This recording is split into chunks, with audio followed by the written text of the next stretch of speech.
Now, you've got a lot to say, and I'm going to let you do a lot of talking here. What do you think was the thing that sparked you into doing things for yourself, being in business for yourself, taking the initiative of writing your own path instead of being a rank and file worker for a big organization?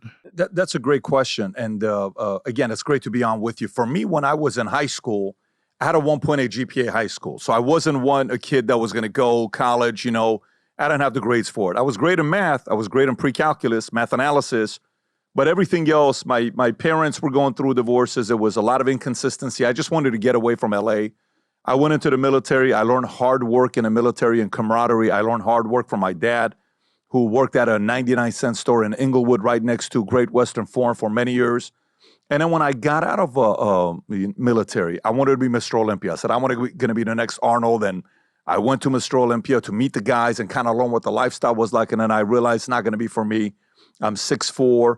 I need to be at 350, 400 pounds off season. Didn't want to do it. So knowing what I liked people. I'm always curious about stories of people. And I also love numbers. And I got into sales at Bally Total Fitness. I don't know if you remember Bally's back in the days, Nautilus, Bally's. So I started working at Bally's. And while I'm at Bally's, I started liking sales. I became Rookie of the Month. I became the, triple crown of what Bally's used to call it, quarterly in sales. And then from there, I was approached by somebody to get into financial services. I started working at Morgan Stanley Deanwood day before 9/11. And Dave Kirby, who was the branch manager, gave me an opportunity. And I went to Transamerica, and obviously the rest is history. But if I had to really break it down, it was the example of hard work. It was thinking about what you're good at and what you're interested in. I love numbers. I love people. Then the next one, Dr. Phil, that made it simpler for me was to accelerate the process, was to shadow somebody. If I'm able to shadow the right person doing what they're doing, I have an advantage.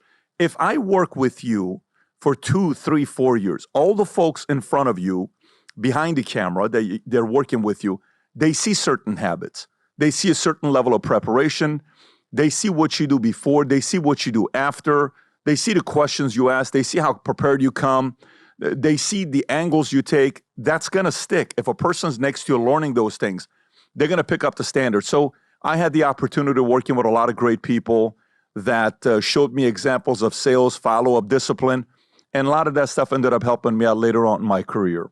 You said something that I think really jumped out at me in reading some of the things that you've written, because this isn't your only book. I've looked at a lot of your tapes and presentation on YouTube, and a word that you said that really exudes from you is curious. You're curious. When you interview somebody, you can tell you're really curious about what makes them tick, what drives them. It seems like you're wanting to learn something from everybody you talk to. You approach it kind of like a sponge, it seems like, because you're always asking the next question. Well, why this? Why that? What did you do this? That seems to me to be such a natural way to expand your base, but most people aren't that way. It seems to me you would be maybe the last person to do that. I mean, you spent time in a refugee camp in Germany. You had to flee. A lot of people that have been through your experience tend to be withdrawn. They tend to put up a shell around them. They tend to protect themselves because the world has not been a nurturant place for them.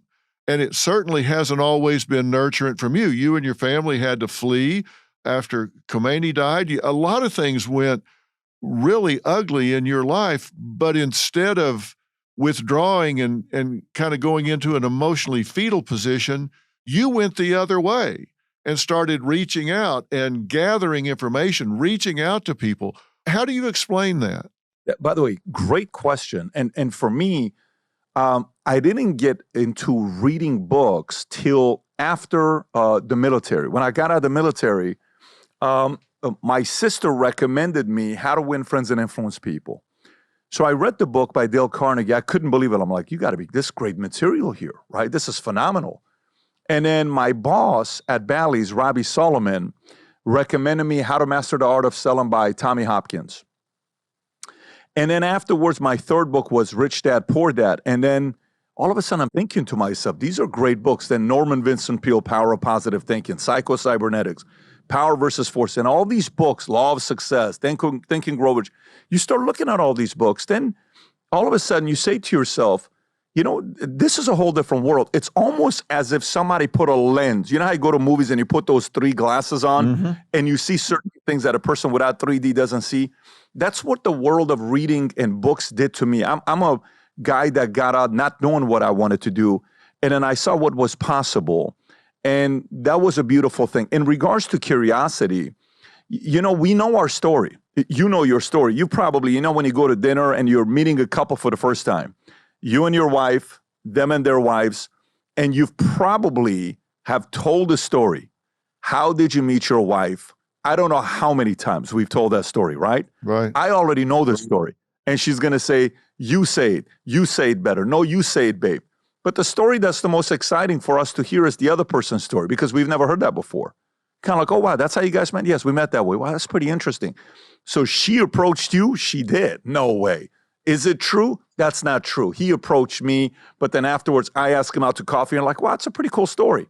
But I think the part with me in regards to the curiosity side is the more I read and the more I learned about these guys that had a rough background.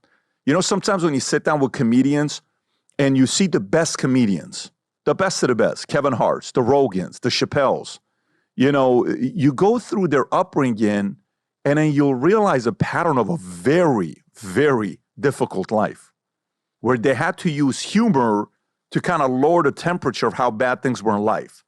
That's tough, right? When you see a pattern of kids that go into MMA, mixed martial arts, UFC, boxing, what pattern do we typically see? You'll see a pattern of bullying when they were coming up, where they had to find a way to stand up for themselves. When you see somebody that all of a sudden wants to be a certain specific doctor, what happened? They lost a relative, a mom or a father to that, where they want to dedicate their lives to figure out how to address what happened with their heart. To me, when I saw our life, what we were going through, and, you know, I saw how messy it was, and I got lucky early on because I was an atheist for 25 years of my life. And then eventually a pastor of mine got a hold of me, Pastor Dudley Rutherford from LA. We became very good friends. He married us. We changed our wedding day just for him.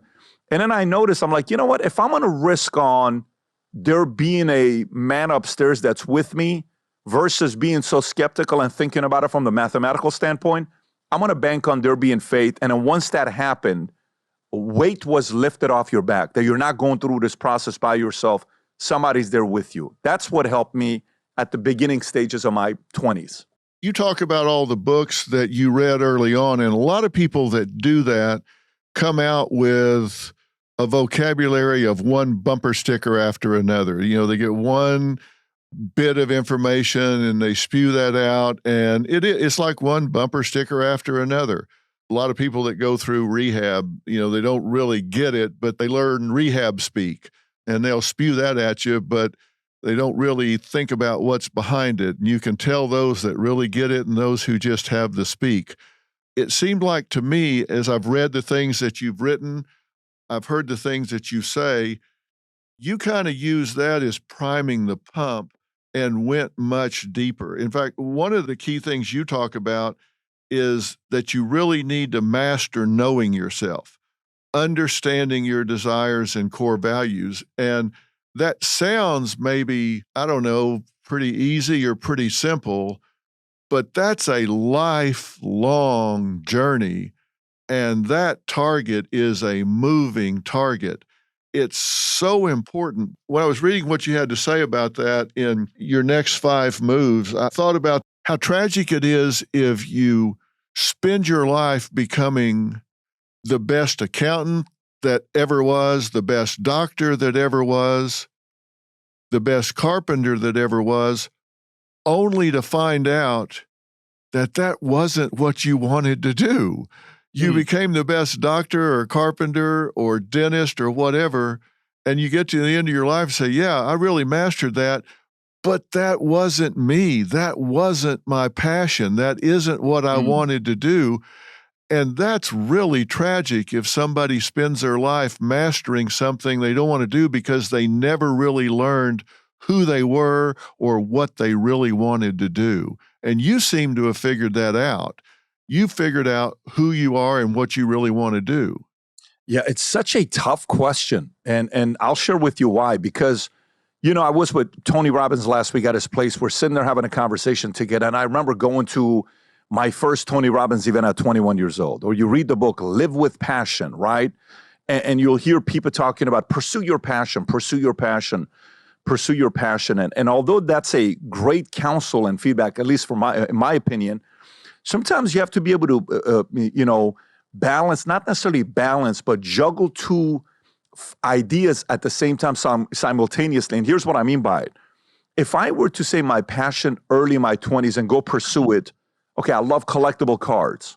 What if I pursued that, right? What if I pursued, certain things that were, specific to movies or documentaries or shows or, we want to write scripts. And if I wanted to do that in my early 20s, but then I also like people and I like numbers. So I said, what if you can, in the interim, I'm going to pursue business and I'm going to do numbers and I'm going to do finance. I'm going to sell stocks, bonds, mutual funds, insurance.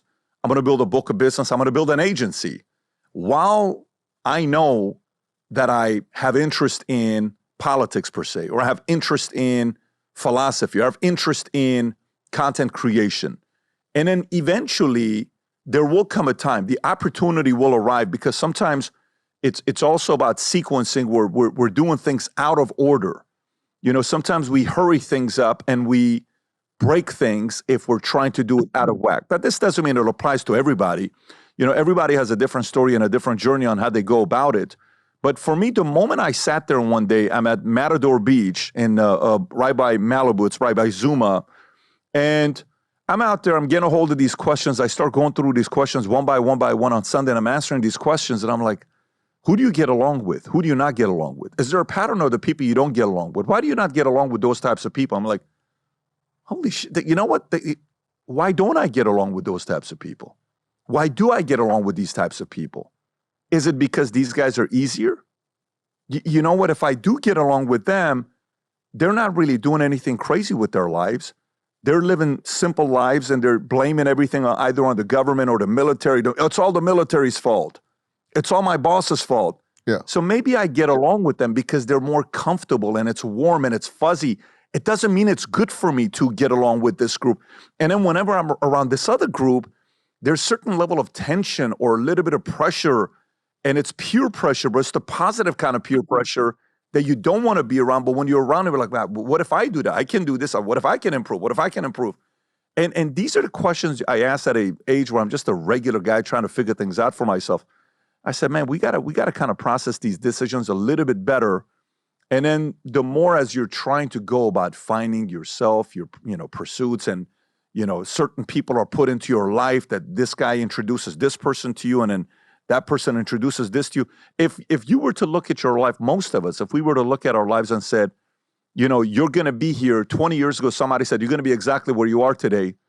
I don't know if we'd be able to say, yeah, that's exactly what, there's certain things that happens, but half the battle, Dr. Phil, is you sitting there kind of figuring out what drives you, what moves you, without making the alibis and the excuses, and then trying to do your best to pursue that without screwing up the current opportunities that you have at stake, that you have in front of you. Because sometimes kind of like, well, real estate didn't work out. I don't think real estate is for me. I'm going to go do content. I'm going to be a YouTuber. Oh, this didn't work out. I'm going to go do insurance. That didn't work out. I'm going to go do banking. That didn't work out.